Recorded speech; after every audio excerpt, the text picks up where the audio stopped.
possibly one of the more boring Fed meetings coming up. We are now 96% estimated from the market that we will see no change. The market's really looking probably for the next chance of a rate cut coming in June. A lot will depend on data that comes through. Also, a lot will depend on the political situation with those criminal investigation being placed against the Fed. This meeting's surrounded by that political side of things. We don't expect the FOMC to get caught up with that. Hello and welcome to ATFX's Federal Reserve interest rate preview. This video is going back to those underlying fundamentals, and the biggest central bank in the world, the Federal Reserve, is due to give us its latest interest rate call later in the week. It's anticipated to be less impactful than normal, and sometimes that's when it can really catch you out. So today we're going to have a look at some of the trading opportunities that could present themselves, obviously across the majors in FX, but we're also going to have a little look at gold and also the dollar index, which is sitting at a very interesting position.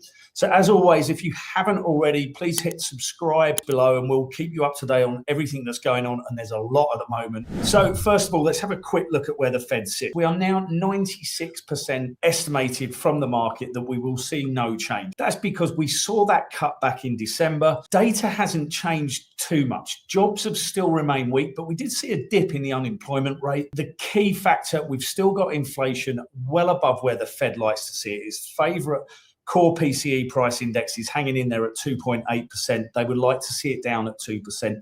That's keeping them away from any further rate cuts at the moment.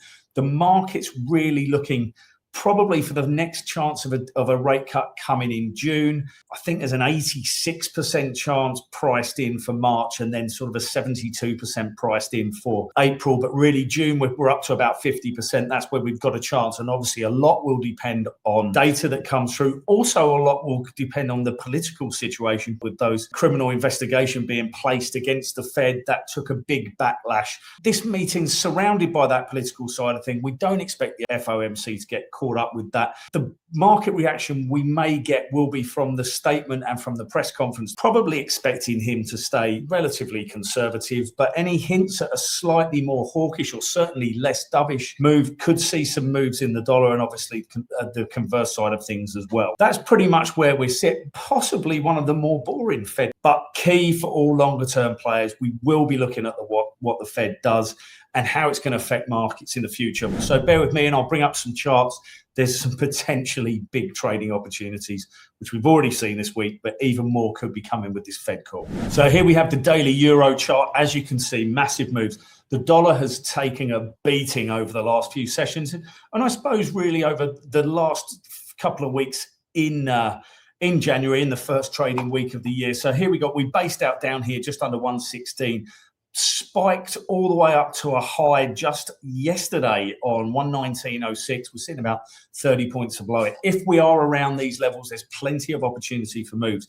The risk is probably that we see a more dovish Fed coming through, a break to the top side, going with the current trend, probably looking for a break of that high there, 119.06, and then we go all the way back to this 17th of September high. That's 119.18, so not far away. That breaks here should open the way for that nice move up to that psychological level of 120. So euro, good trading opportunity. Obviously more hawkish, bringing us back into the range. This is a fairly steep trend line, but we're looking around 117.75 for support to come in for the euro. So here's the dollar yen chart. This is the dailies, and it's been massive moves, hasn't it? So Friday we peaked at 159.22, but a cheeky 1.7% drop. Saw us close down here at 155.71. And that was on, we still haven't got confirmation of intervention from the Bank of Japan through the Federal Reserve Bank of New York, but certainly we know they were checking rates. That has come out on the news wires. And there has been a big market reaction. And the move was pretty substantial, right? As I said, 159.22. We've based down here so far this week at 153.30. There's probably been some action going on. As you can see here, gapping on the Monday morning open. That came after Japanese finance ministers came through, talked more about intervention, would not confirm intervention, but it opened lower and shot down to that lows. We're just seeing it above it now. What it does do is give us some trading opportunities. Again, the downside for the dollar looks favorable. Anything from the Fed that's more dovish should see us attack these levels here, 153.44.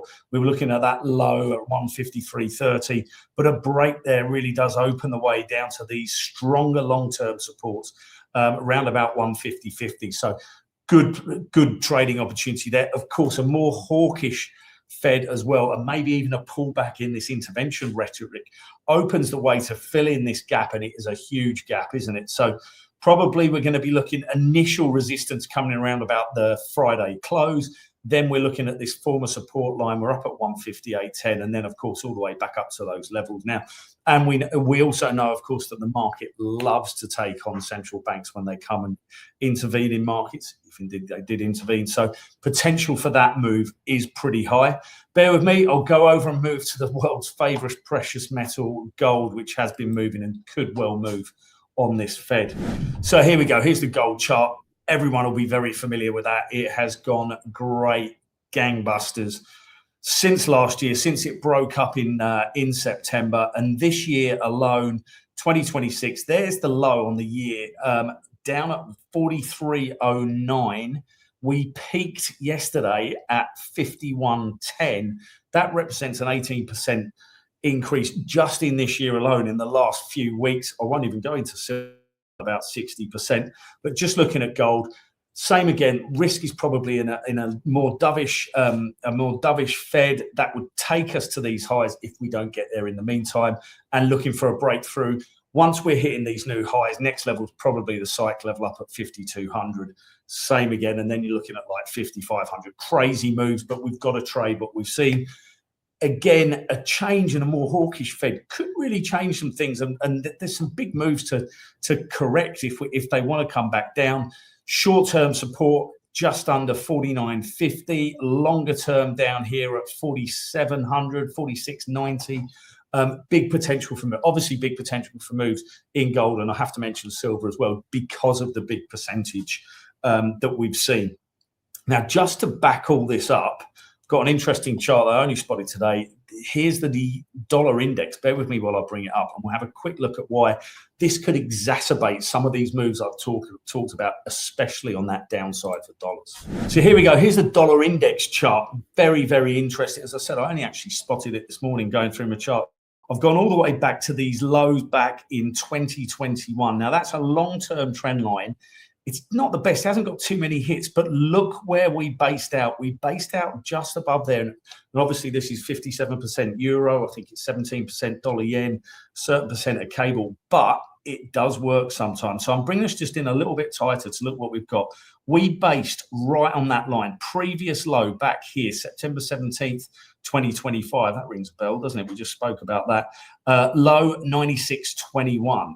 Here we hit a low 97.42, but right on that trend line, it basically got on there. Now, what I'm saying is if we get to the Fed and we're around these levels in dollar yen, in euro, a break lower, a slightly more dovish or a more dovish unexpectedly from the Fed could see that dollar index break lower, would take dollar yen with it, would take euro with it. We could see some really big moves. So just something to factor into your trading, and obviously it would hit the gold as well.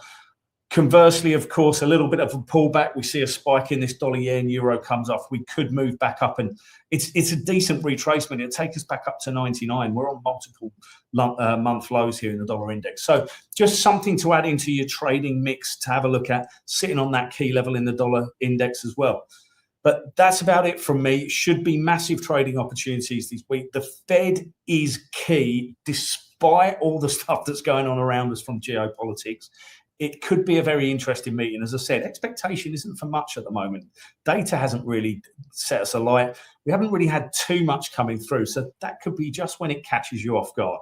As always, if you need anything from us at ATFX, please do let us know. And thanks for tuning in. Thank you.